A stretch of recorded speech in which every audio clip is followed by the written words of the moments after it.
Welcome to A Better Divorce podcast, where we have conversations about the emotional, financial, and legal issues that are on your mind or should be on your radar if your goal is to keep your divorce out of court. I'm collaborative divorce attorney and mediator Andrea Vacca, and I know that how you divorce matters to your long-term well-being. That's why it's my mission to help you have a better divorce with as little acrimony as possible, so that you can create the best life possible on the other side of your marriage. Hi there, this is Andrea Vacca, and I'm happy to have Tobi Wright today here on the show, on the podcast.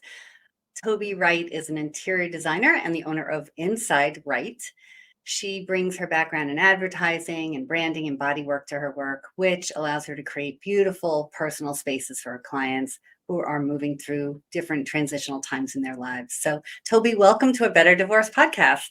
Hi, Andrea. Thanks so much for having me. Yeah, it's great to have you here. So we had talked before today, and we were talking about divorce as a transition, and whether it's emotional, financial, or physical, you're transitioning from one place to another. But not all those transitions are happening quickly, or they might be happening all at once, but not like immediate. There's time frames in which they happen over time, and it's a process moving from being married to unmarried.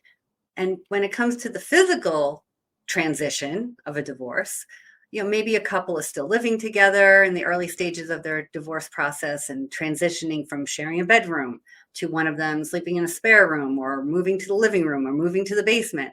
Or maybe they're preparing to live apart and need to transition to a new home. One person's moving to a new home, and the other one's going to be repurposing the home that they'll now have to themselves. And of course, if they have children, they're trying to navigate all of this in a way that reduces stress on the kids. So I was so excited to have you here to have this conversation, because people might not understand what the options are and what the opportunities are to create space in their homes that can bring as much ease as possible in the midst of all these transitions. And when we were talking before the show, you had mentioned that you see interior design not just as aesthetics, but about wellness, and that the spaces that we live in make us feel something. So I would love to talk about these transitions with you, and as a designer, how you can help people foster more feelings of calm and lessen all the stress and chaos that is going on in the midst of transition. So yeah, just wanted to say I'm really excited to have you have this conversation. So because I see how my clients suffer, through this, because just everything that's going on. So let's talk about the issues that couples are dealing with when they're beginning the separation process, when they're living together, they've decided to end the marriage, but they're no longer, things are changing in the home to accommodate this new reality. So how can people make their homes as comfortable as possible under this new and potentially very stressful situation? What do you say to your clients that you're working with? There are a lot of different options, and some are going to depend on what your financial situation is like. But when you were introducing me, you mentioned a few things that are some of the solutions, whether it's if there's a basement or if there are multiple floors. You can rearrange your space so that you're living on different floors in really different physical spaces in the same home. That's going to be the easiest. Not everybody lives in a house with multiple floors. So there are ways with products to solve spatial problems. One of the simplest ways are room dividers. Now, if you imagine a worst case scenario where someone doesn't really have a lot of space and they put up like a sheet or something to block them off from the rest of the house. So, they don't always want to be seen. They want a little bit of privacy. And it's just so depressing. And whether you're coming in with a friend, your children are coming in with their friends, or maybe your siblings are coming over and just sort of helping you through this hard time, or anyone coming to the home, they see this like hanging sheet and this sort of, temporary way to separate space. And it just fills everyone with a feeling of sort of dread and shame. And there are some unbelievably beautiful room divider options. You have die cut panels where it's not a completely opaque situation. Like, you will see a little bit through the little cuts in the pattern, but it's a visually stimulating, beautiful object. So you walk into a home, and rather it be rather than, like, sort of trying to turn a blind eye and sort of ignore the obvious, you have people react, or you react like, "Oh my gosh, that's beautiful. What is that? I want one of those." Yeah, it totally changes the energy, Yeah. right? And it allows you to do things to, if you have a room dividing panel, if you have a large-ish room, and let's say the living room was originally a color you didn't really like, you can do an accent wall of, let's say, a blue that you really love, and then you have this room dividing panel in front of it, and so through this room dividing panel, you see this beautiful color, right? You have these layers of pleasant experiences rather than, oh gosh, this is such an uncomfortable situation. Right, Uh, and it can be beautiful on both sides of that divider, like 100%. anyone looking at it, but when you're in the person who's now taking over in that space, when they look back, it's not like they're hidden behind the sheet or something ugly. It's really you can create a new space for them too that feels as comfortable as can be given the situation. Sure. Exactly. Another way to solve these problems with product is, this is more expensive option, but there are wall beds. There's a company called Resource Furniture. They create these beautiful space saving wall beds, and Is that you like a have is that like a Murphy bed, a wall bed? it's like a Murphy bed, but Murphy beds tend to have just like the flat panel when you put the bed up. Okay. But in these cases, you might have a table that extends from it, or you might have a desk, or you might have a couch that sits in front of it, and the bed literally pulls down over the couch. Or it's amazing how the if it's a desk, the desk sort of stays upright, but the bed comes down, so you can leave things on your desk.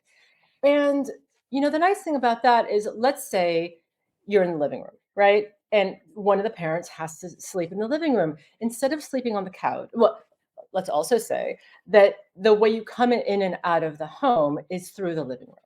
So if there's a parent who's sleeping on a couch, you have bedding everywhere, and you're just reminded every single time you come in or go out that there's this really uncomfortable situation happening. And if you're a child, maybe you feel sort of bad for your parent who has to sleep on the sofa. It's just like, oh, Right. and you have empathy for them and for what's happening to them. And with these wall beds, you literally put this bed away, Hmm. right? And you walk through this space, and it's a desk or it's a sofa that doesn't have bedding all over it, right? It's just a clean space. And that's not to say that you're never going to see your parent sleeping in the living room, but they're sleeping in a bed. They're not sleeping on the couch, and I think that the psychological effects of that are really, really positive. So, these two options that you mentioned, are one's more for the temporary situation, Yes. but maybe the bed, situation, wall bed is more for a longer when there's going to be a longer term, and the investment is worth like investing in this piece of property, furniture. Um, Yeah. Either way, the child, if you have, or yourself, or anyone living in this environment, can adjust more naturally to it. It's not a shock all the time. That's sad. Like I can feel viscerally feel that sadness and kind of a shame that you would feel that your parents are now living like this, or the two of you are living like this. Yeah. Yeah. And another way in which it's really could be really useful is if you're in a nesting situation, and Mhm. you're sharing the home, that the child is staying in the same place. Obviously, you're not going to want to share a bed. You can have two wall beds, and you drop your wall bed when you're there, and on the other wall bed, on the face of it, there's a desk or there's a table, So you can eat your breakfast at the table and you can have your bed down at, the entire time. Or if there's a sofa on the front of the other wall bed, you can, you have a place to sit, you have a place to relax, and you don't have to worry about sleeping in your ex's bed, even though you're sharing a space. And it can be a pretty small environment. Right. And so many people nest where one person moves out or both move out while the other stays in the home with the children. Like the children stay, if anyone doesn't know what nesting is, the children stay in one home and the parents move in and out. So yes, like going back to that bed where your soon to be ex or is sleeping could be very uncomfortable. So maybe, having that other option is a really great idea. Yeah. Um, so and just like repurposing furniture. I think you had mentioned something about even like I think we mentioned sometimes people are co-parenting, starting to co-parent while living in the same home. Mhm. So you're starting to try to create a new parenting schedule, but you're still living together. But it's Mhm. like the on-duty parent, the off-duty parent. You're starting to share weekends, and it could be uncomfortable to be in the home, but you're not on duty. So you kind of have to stay a little hidden, but you can't always go somewhere else, right? Because you still live there. So you had mentioned some like interesting appliance situations to allow people to kind of stay out of the kitchen at least, or not Yeah. have to keep going into the family space. So can you talk a little bit about that? Yeah, sure. I mean, you can have a mini fridge, or even what appliance companies are doing something interesting now. They're creating what they call columns, refrigerator columns and freezer columns. So you don't need an entire refrigerator in your second bedroom, or in the space that you're going to be living in temporarily. You can have a refrigerator column, so you have all the food you need. And if you need a hot plate, you can have a hot plate in there. I mean, you really can make do so that you don't have to keep going into the kitchen and grabbing things, and you can really live somewhat comfortably. Yeah, a little more comfortably, so it's a little more peaceful for everybody. And Yeah. again, this isn't long-term solutions. It's just Yeah. kind of ways to get you through this transitional time. And Sounds like there there's a lot of products out there. I'm sorry, I didn't mean to interrupt you. No, you went right where I was going. There are a lot of products out there that allow you to have dignity while you're going through these transitional moments. Yeah. And so when, we talked about the effect that these um, temporary or uncomfortable, potentially uncomfortable living situations can have on your kids. So what should parents be thinking about when they're designing or repurposing or organizing a home, because of a divorce? So the kids are comfortable, maybe even excited about being there, or not being as sad that they don't have both parents with them at a given time. So any tips for design and for parents at this time? Yeah, I mean, there's so many there's so many fantastic products. I can't even begin. But I mean, something I shared with you is that when I was a teenager and I was going through my parents' divorce, I would have loved to have some protection from the acoustic aspect of it, because my father was a loud talker, we'll just put it that way. And, it was very uncomfortable and it was just very sad. And there are a lot of products that are largely created for office environments. They're acoustic tiles that absorb sound. And they're I mean, you can cover them in any kind of fabric you want. They're different. They come in different shapes and sizes. There's one that I used for an office project where they're hexagons, and you can mix acoustic tiles with whiteboards, so the kids have a place to draw, and it's just fun. And you just cover a wall with it, and it's just this really um, playful um, element that you can also engage with. You can draw, you can color, you can move the tiles around. I mean, it's really fun. There are you can play with color, with paint, just very simple. That's the cheapest way to make a room fun. You can mask out certain areas and you can create patterns on the walls. Um, Egg chairs, tents, chalkboard paint. There's wallpaper that is meant to be colored in. I love that. I Yeah. love it. I do. Good color on the walls, kids. Exactly. You can draw on the walls now. Their murals are very, very popular right now, and you can, you can purchase a mural that's already created. That's all, they give you images that you can just buy, then have them printed large, or you can take your child's drawings and you can scan them and you can have them print that. Or if your child has like a favorite comic book strip, right? You can scan those and you can print those as wallpaper. I mean, there are so many fun ideas that you can do to make your kids' rooms just a really happy place to be. Um, and uh, there are two stories I want to tell. Okay. One is this doesn't have to do with divorce, but this has to do with children's rooms. My sister is also a designer. She's a graphic designer, and she's just extremely talented. And her kids' rooms are so fun. So whenever she gives her kids a timeout, I'm like, that's not a timeout. That's like the most fun place to be, sending them to their rooms. Right. And I think that when you're going through a divorce, having that kind of a space for your child is really important. And letting if your child is interested or old enough or whatever, like have them help design their own space.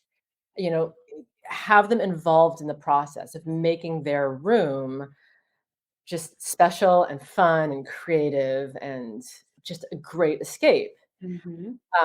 The other story I want to tell is when I first met my now ex, his son was 4 years old, and he was in a one-bedroom apartment. He was recently divorced. He was in a one-bedroom apartment, and his son was sharing a room with him. And there was this little space outside of his kitchen, which was the dining room space. It was a pretty small space, but there was a window there, and there was a nice little nook. And I said, "Let's give this to him. Let's make this his bedroom. Let him have his own space. Let him have some of his independence." And I didn't meet his son right away for, obvious reasons. And once I did meet him, he was almost 5, and we gave him his independent space. And he had access to the kitchen, and he could make himself a bowl of cereal in the morning, and he was right off the living room. And he could watch TV in the morning. He didn't have to worry about waking up dad. He didn't have to worry about being noisy, and it was just a really balanced situation. It really helped. I don't know. I like to think I mean, now he's, like, 20.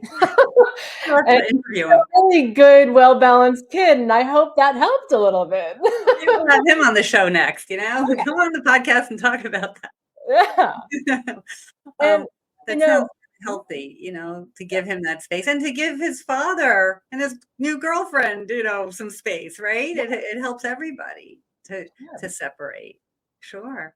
And here's another thing about having a phenomenal room for your child. You don't have to be the fun parent and have your child love their room and love having their friends over, So right? what do you mean you don't have to be the fun parent? Tell me. Well, when you're parenting, there's the disciplinary parent and then there's the fun parent. And sometimes that can be really challenging in the relationship, right? Because you feel like you're always the one coming down on your kids, and they go to the fun parent because it's easier or it's more pleasant, or they think they'll get something that the other parent won't let them have, right? So, like in my family, my father was the tough parent and my mother was sort of the easier parent. And when you do divorce and when you're in your separate homes, the fun parent the fun parent can have the fun room too, but the disciplinary parent can make it really fun for the child to be in their space, Right. right? Any They can, ideas like what they could do? Like, how do you make it more fun so that yes, you're held to bedtimes and you need to do your homework and you have to call when you get somewhere, whatever that is. But when they come home, they have more freedom or they have more relaxing in that home in spite of, the more rules that they may have. So give some examples, like what might well, I be in mean, everything I just talked about, all of the wallpapers that are fun, just making the space that the child lives in an oasis. there. Or, something to show off to their friends. Earlier I was talking about these wall beds. They make wall beds that are single beds. So you when the beds are up, it's a desk, and the child can work at their desk. And then they fold down into either bunk beds or single beds, and you can have your friends over. And it takes up such little space, right? So you can transform your room into this fun environment. And if you have the means, or if you have an extra room, you can have a screening room. You can have like, not video game. What's the term they use now?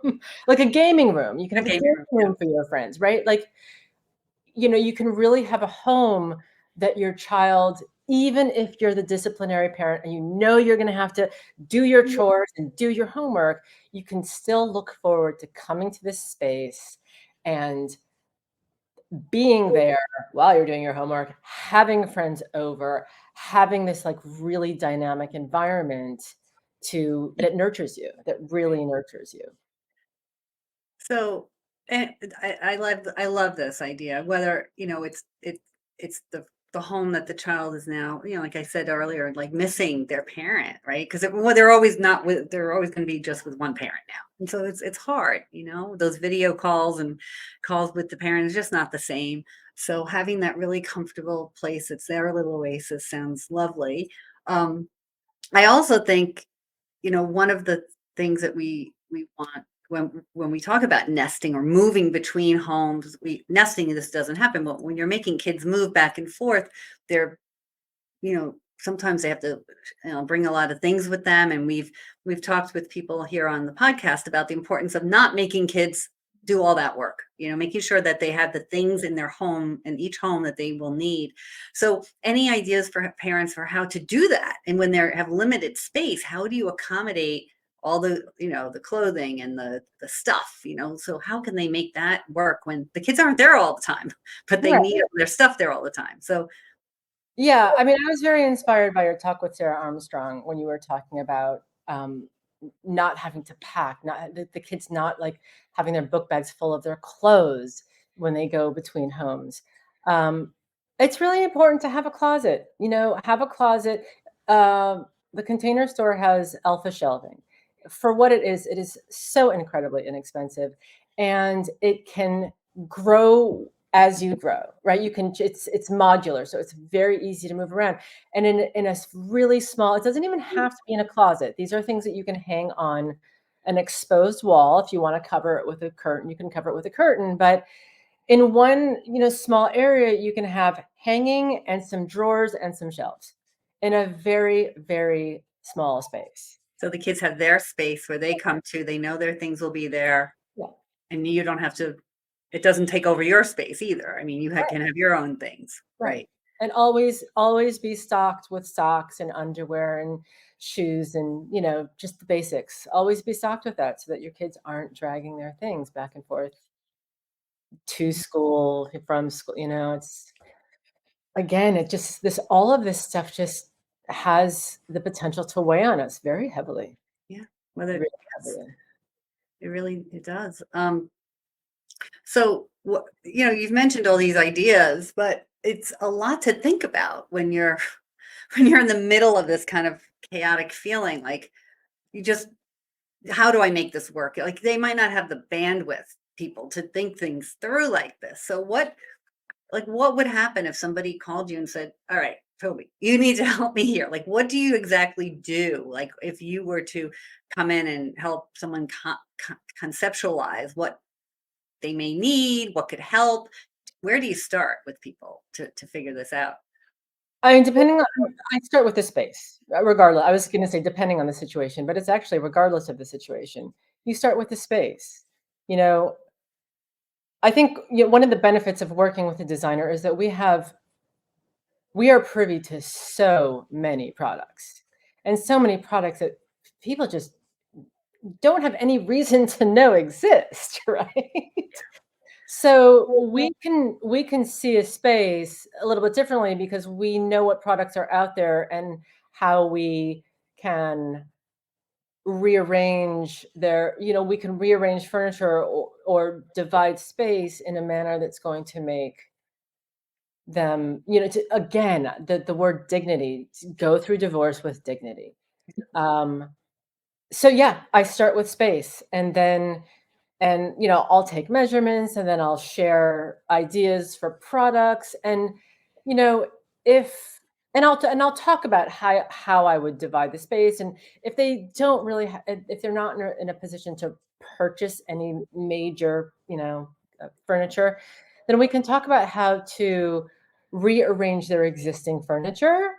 If they're still living with their spouse, um, how you arrange a sofa can help divide a space. Like the back of the sofa can help end a space. The end of a rug can help visually end a space.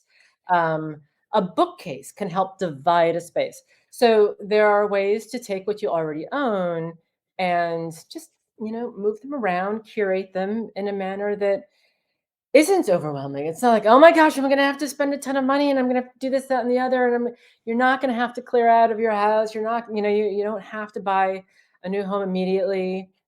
Yeah, I can walk them through options on how to take this slowly. You were when you spoke with Gabrielle Hartley, you talked about how divorce is a marathon, not a sprint. Hmm.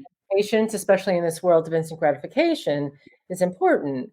And design is the same way. Design, I know the HGTV and all these DIY shows will tell you differently, but that is not how design works. Snap your fingers. Yeah, no. Design is a marathon, and how your home is curated, especially after divorce, lives in the realm of self-discovery. And there's no need to rush that. There's really no need to rush that. I mean, when you're in a new home, you may have the opportunity to bring out aspects of yourself that you weren't able to put on display in your family home. Maybe you had some sort of I don't know, miniature car collection that your partner didn't like, and so you had to like keep it in a drawer. Or maybe you had a doll collection. I don't know, and maybe you loved maps, but your partner didn't want to see maps all over the place. Design with the things that speak to who you are. Like, get yourself back, Yeah. bring back those things that are important to you and design around those things. Again, you don't have to break the bank. If you love maps, let's create a wall. Let's create an accent wall full of maps, and just design a space around that with color, with, accents that, pick up on the map aesthetic. They're just, it really depends on who the person is and what the person's goal is Yeah. So and what's important to them. what's important to them? Yeah. Yeah. What they love, what they didn't have, what they want more of in their life, and how the space can help accommodate all that. Um, you even um, you even loved a home a place so much you brought into your new home, right? Like, do you you loved your boyfriend's backyard? Is that what it was? And you created Yes. it? Yeah, just tell that a little story. Yeah. So I really miss my ex's backyard. And because it's so, okay, I live in Manhattan on the Upper West Side, and I'm equidistant to Riverside Park and Central Park. Even so, when I was going through, or when I go through, it doesn't matter what the situation is, a hard time, I don't necessarily want to go to the park. I don't want to wait for the elevator and share the elevator with my neighbors and have to have small talk and, go to the park and deal with the insects. There's just so many things. And so I have the space. I realize it's a luxury. And I created a very literal backyard in my living room. And I have turf on the floor. And behind me, if you're watching this on video, I have a wood wall. And on the opposite wall, I have this mural of a park in England, and there's a stream that runs through it, and I have outdoor furniture. Like, I could have chosen any furniture, but no, I wanted, you could do conceptual space, but I wanted a very literal space. Oh, And even though I come in here to Zoom because it has good backgrounds, I do not come in here to work. I oh, only come in here to relax at the end of a hard week, at the end of a day that was just incredibly stressful, and I was just at my wit's end. You need a space that is an oasis, mm, and you can create that in a corner. You don't need a whole room. We yeah, can create that in a corner. yeah. I love that story, and that how it's, you knew what you wanted, and you had to think about that and what you didn't want, and then you could create that, and how you could help other people do the same thing because 'cause you've lived through it, you know. I love that. And again, Alright. it took me 2 years to do this. Like, I didn't do it right away. It was a really slow process. Right, you didn't move in thinking, "I'm going to create that backyard." It was more over Right. time that you realized this is something you wanted. Oh, alright, well, thank you so much, Toby. So look, my last question that I ask all my guests is, what is your one better divorce tip? From your point of view, what would you say? Well, I know I've said it already, but I think it's really, really important. Design with dignity and wellness in mind, and also manifestation. I'll tell a quick story. I had a client who lived in his home for 15 years with hodgepodge furniture. He didn't like his apartment, and he finally wanted something special. And he came to me and said, "I want a beach poolside vibe." And this was during COVID. And during COVID, most of it was finished, and he lived in this oasis of, surrounded by colors that reminded him of a beach and poolside. And he ended up going to California during the winter, and he ended up meeting someone. He is now married, and they are bi-coastal, right? And he has his actual beach and poolside. And when he comes to New York, they have their conceptual beach and poolside vibe. Right. Oh my god, what a great story, and I saw that on your website. I was, looking at the spaces that you design, and there was one that it said poolside vibe, and it doesn't look like you're in a pool, but Yeah, you yeah. totally get what you're talking about, the colors, the feeling, the space, the air around, it was beautiful, and Thank so you. what a great story, though, that he manifested that on both coasts and his marriage. Oh, great story. Totally, totally meant. Alright. Well, thank you so much. Thanks It's for really having been, me. yeah, it's a great, I'm so happy I had you on. Great to speak with you. So how, if people wanted to find you, what's the best place to do that, or places to do that? Well, my website is InsideWright.com. Wright is with a W, WRIGHT, like my last name. I'm on Instagram. My handle is at InsideWright. Toby at InsideWright is my email address. And yes, I mean, I'd be happy to help anyone who's going through a difficult transition. Yeah. Well, thank you so much. All right, everyone. This has been another episode of a Better Divorce podcast, and we'll see you on the next episode. You've been tuning in to another episode of a Better Divorce podcast with Andrea Vacca. Thank you for subscribing, leaving your positive comments and reviews, and sharing the show with others. You can watch episodes at vaccalaw.com, YouTube, LinkedIn, and Facebook. And you can listen through Apple Podcasts, Spotify, Google Podcasts, and more. Bye for now, and remember, you can have a better divorce.